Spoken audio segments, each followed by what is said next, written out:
It's very common. I think we've got to pay attention to is these people are believers.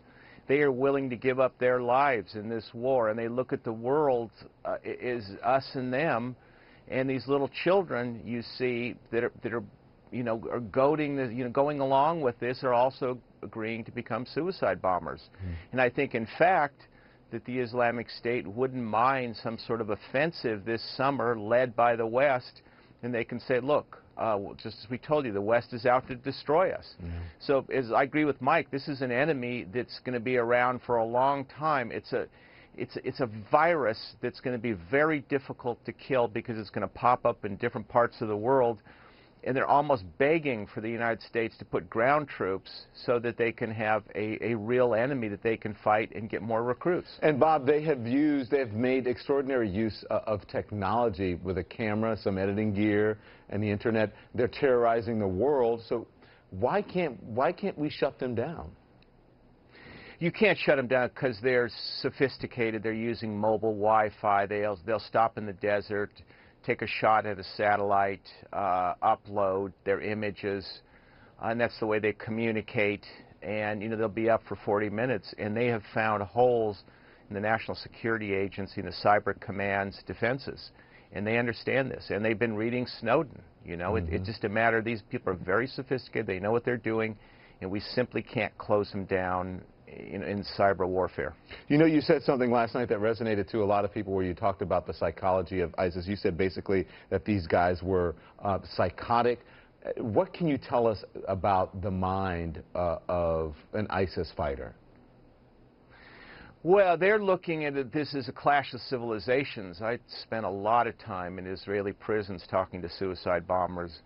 And they look at it, we have to kill Israeli children and women because they will grow up to produce more soldiers, and we have to exterminate them all. It's very close to fascism.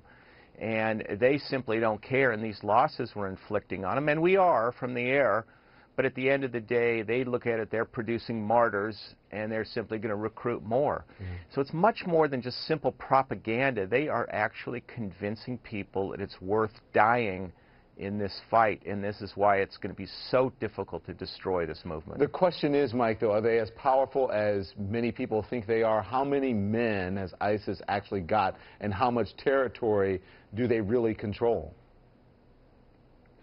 Well, they still think that territory is about the size of Indiana, maybe a little less now. But remember, there's still pretty robust fighting around Mosul. That hasn't been done. Kobani is in Syria, Mosul in Iraq. Neither one of those have been completely routed out.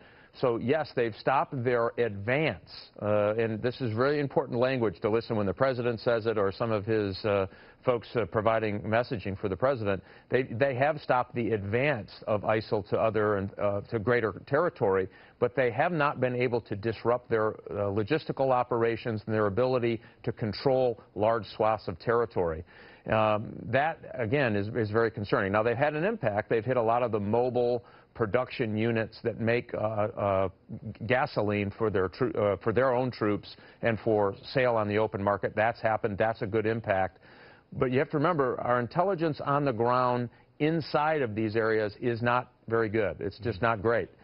We don't have good eyes on their ability. So when you're talking about 1,000 bombs, that's great. If you only hit 3 things out of 1,000 drops, that's not a very successful event. That's why we should be very careful not to judge this and how many bombs